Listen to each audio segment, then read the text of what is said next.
Welcome back. I'm Dwayne McKay with All Our Production, where we seek knowledge and share knowledge.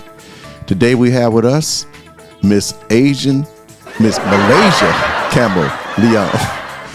And Malaysia is a very good chef around here in Milwaukee. It's a pleasure to interview her because she's such a unique chef due to her ethnicity. That's how you say it. I'm gonna stay with it. We gonna leave that in there too, Jacob, because I gotta get that word right. Well, anyway, Malaysia is Jamaican and Asian, and she used that in her style of cooking. When she cooked, she take those cultures and put them into a dish, put them into her cuisines. Miss Malaysia, take it away. Hi, I'm Chef Malaysia Campbell-Leung. I'm half Jamaican, half Chinese, like Mr. McKay said.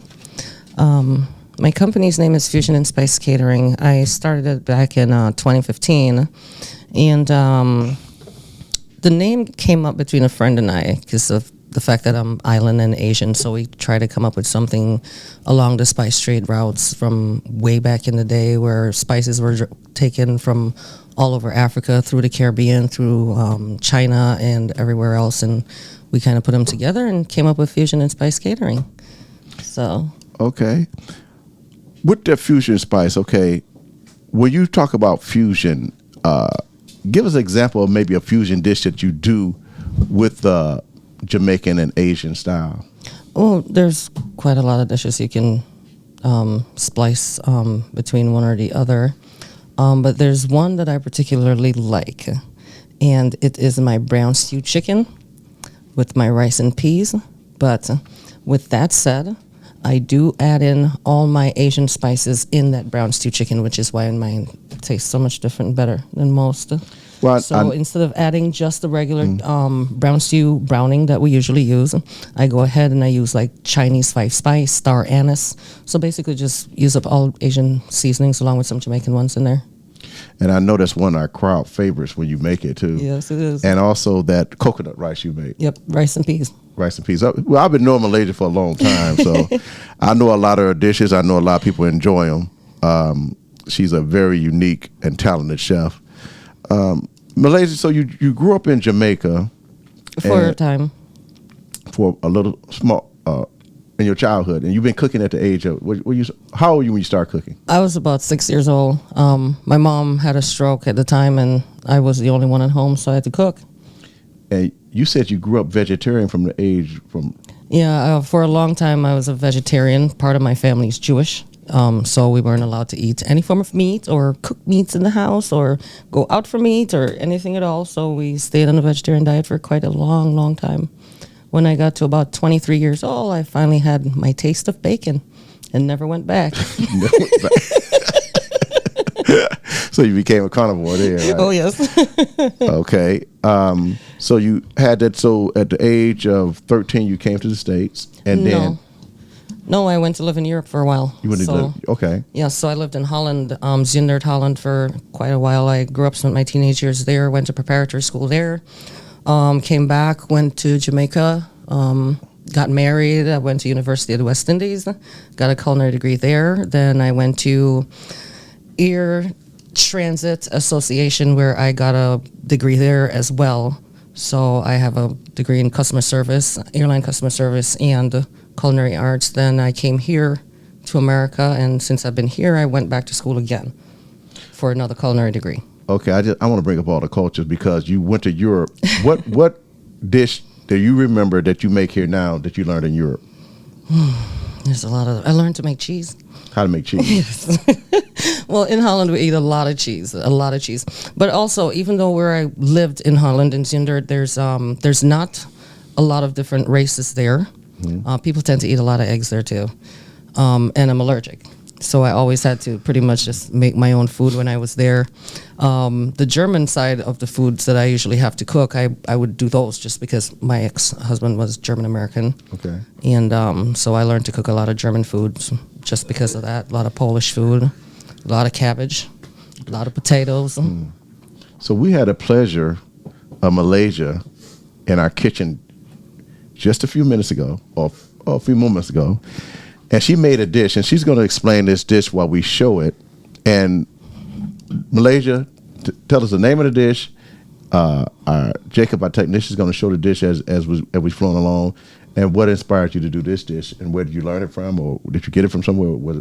Okay. Tell us about it. So this dish is a vegetarian grilled paella, along with Napoleon mushroom. As you see, we cut up all our vegetables nice and large. We clean out the mushrooms. We don't want to have any of that stuff in there. And we just season it up, roast off the veggies first. We go ahead, then put it in your skillet, add your oil, chicken stock or veggie stock, depending on what you're in for at the moment.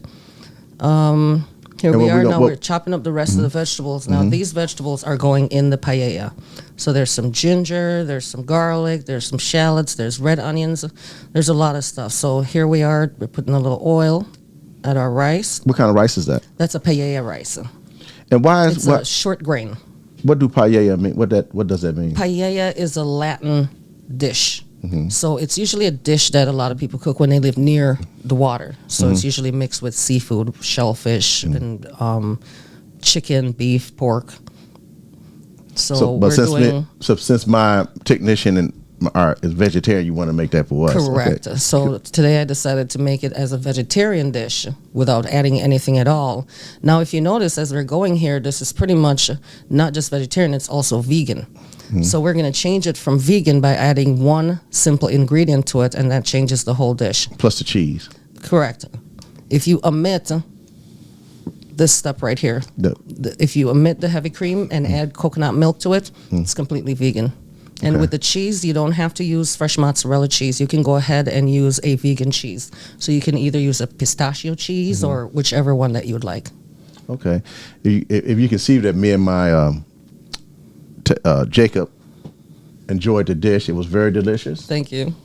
And if we can run it back again a little bit as we talk a little bit sometime, because I want to explain this. Where did you get this inspiration from, what you say? So, like I said, I lived in Europe for a while, and of course I was born in Jamaica. There's a lot of Caribbean influence in this dish, and a lot of that influence comes from Africa. And the fact that a part of it is from Europe, which shows you how it came up as a Spaniard recipe. So it's just a European/African/Caribbean dish that you throw it together and you come up with this wonderful meal. Well, if you look at the history, peppers come from America. Mushrooms come all over, I guess. Peppers come from all over because we have peppers that grow in Europe, peppers grow in Africa, peppers grow in Jamaica, peppers grow in America. The same thing with the tomato, the same thing with the zucchini, the squash, the eggplant, everything. Okay. So all these items you can get in either parts of the world. So, when you do you use this recipe for some of your catering jobs? Yes, I do. I have used this recipe quite a few times. The reason why is because it's a simple dish, but it's also very healthy. You have your protein, which is from your Napoleon mushrooms that we built on the side. And that becomes your protein on there. And of course, you have your starch and you have your sauce. But it's really healthy and it's really good. So many people are allergic to so many things these days. And I know I've heard a lot of people say, you're not allergic, you just don't eat it. But, it's not true. Back in the day, people had these problems. The difference is they didn't know what to call them. So when someone says, I'm allergic to gluten or celiac or eggs or nuts, the only difference is that they didn't know that was an allergy. They didn't know it was caused by food. So nowadays that we know food does carry allergies, this is the great way to cut out all the allergies that you have is by using all your fresh products. Omit the items in there that you are allergic to. You can always substitute any roasted vegetables in this particular dish. So there's not any one particular thing there that you have to have. If you're allergic to onions, omit the onions. You know what? And this dish was like layers of flavor. It was really good. It was just enjoyable. It was filling. I'm a vegetarian, and I always look for other dishes to eat. And you're gonna teach my wife this dish. She's gonna watch the video. Right. Because sometimes we just run out of options a lot of times. Yeah. But it is, and that is so true. When you get into the mood of always eating the same thing over and over, after a while you forget that there's other things out there that you can try. Right. And if some people, for instance, you don't like anything white, so no white sauces, no white creams, no any of that. Right. So this is a good dish to use. I mean, and if you notice that we did use about a tablespoon of cream in that dish. And you could make that in an Alfredo style too, right? If you wanted. can make that with the sauce. You can make the sauce as an Alfredo style sauce. Right. Yes. Okay. But it goes much better with the tomato because you want to stay with that freshness. You don't want to add that cream, all that cream to it. Which is why it's such a good vegetarian meal. And you could substitute that cream with the coconut milk. With coconut milk or almond milk or an oat milk for the vegans. Okay, cool. Well, Miss Malaysia, I appreciate it. You're very informative. Thank you. Wait a minute, before we go, what are you doing now? What do you have a catering company? Yes, I do.